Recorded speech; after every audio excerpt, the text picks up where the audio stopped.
Maru's good. How you doing? Yeah. Well, we're detectives from South Hollow. We need a word. You called me? Nah, sir. You called me. And that's when DeMarcus Crackhead Crigley tripped over his own mescot slippin'. Same. Dumb look on his face like he just woke up from a crack nap and forgot what planet he was on. Hands behind your back, sir. In the restroom, though. Not even outside by the car. Quick shout out.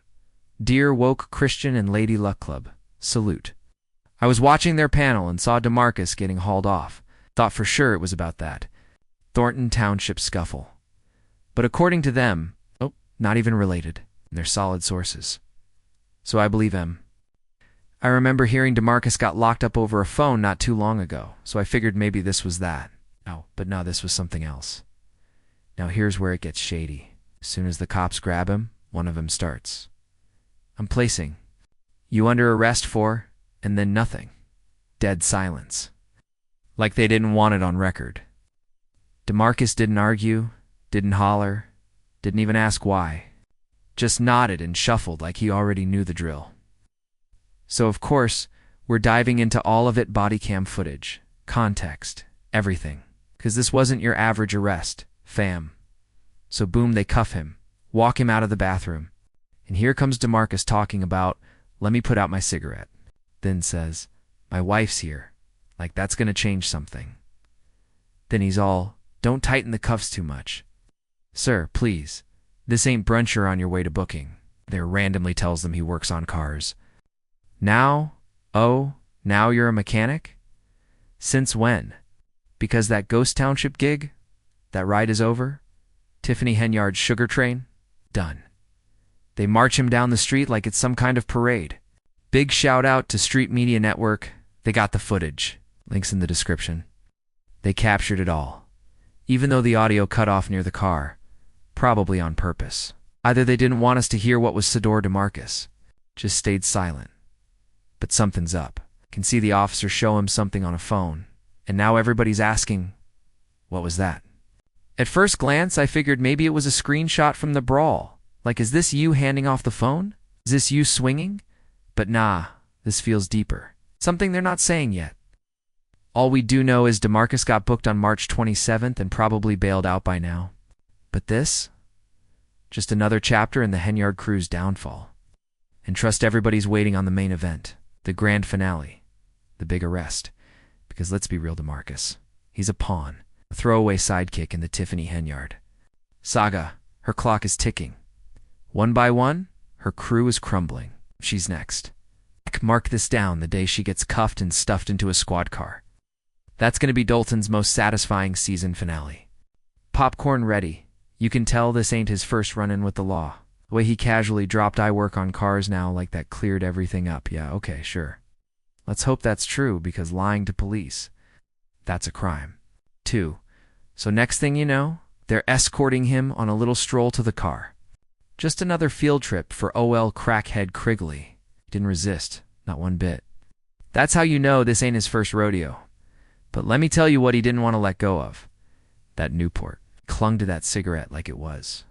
Keeping him alive, the officer had to say. Drop the cigarette. Bro tried to squeeze in 2 more puffs before the cuffs got tight. Like I said, man knew the script. No panic, no pushback, just muscle memory. Then it gets weird. They don't. Put him in a regular cop car. Nope, they toss him in the back of a Land Rover. Apparently South Highland PD got fancy, but what really raised eyebrows? The cop didn't get in the front. We slid right in the back seat next to DeMarcus. Anybody who's ever been arrested knows that. Ain't standard. Normally they leave you in the back while they talk trash from the front, but not this time. This felt like a low-key interrogation. We couldn't hear a word, so the mystery's thick. But I got a gut feeling this ain't the last shady scene we're gonna witness. My bet. Leotis is next. His name's coming up too. Much St. Patrick's money, that youth program chaos, he's knee-deep in it. If I had to put money on it, $100? Nah. Even $20 I'd bet he's next to get snatched. Now let's shift real quick to the Carmelo Anthony and Austin Meadow situation. Internet's torn. Some calling it self-defense. Me, I'm calling it what it is. Murder. Let's just stick. 2 facts.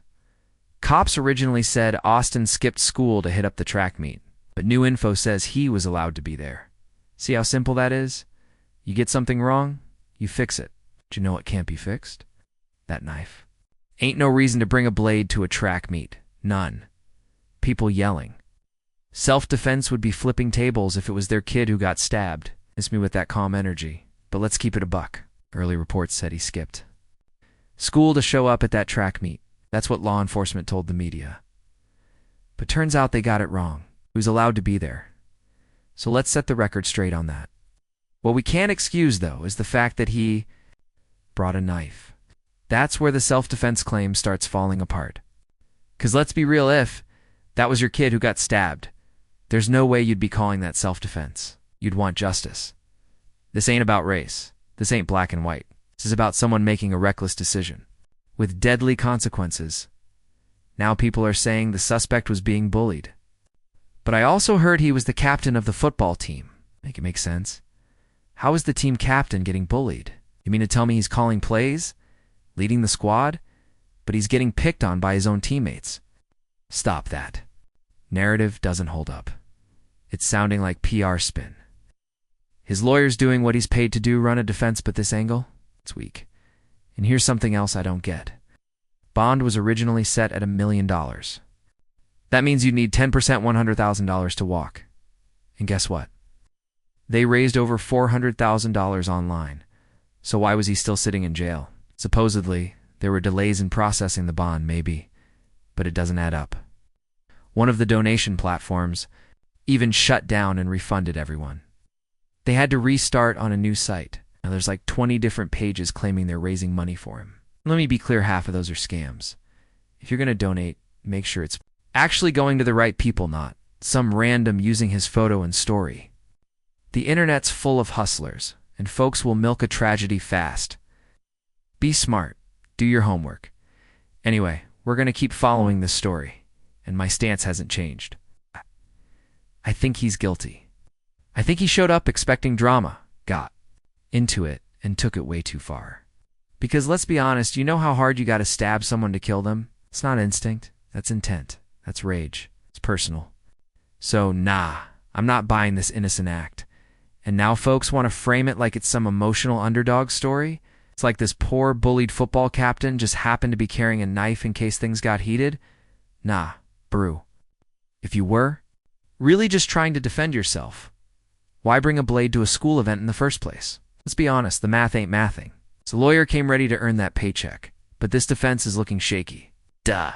The boy's still in jail. Even after raising the money, something's off. Okay, the system is slower, the money's not where they say it is, and it doesn't help that the first donation platform pulled the plug and refunded all donations. That created chaos. Now, there's sketchy links everywhere, and everyone's claiming to be official. Please be careful. Look, I'm not here to play both sides. My opinion? He's guilty. Straight up.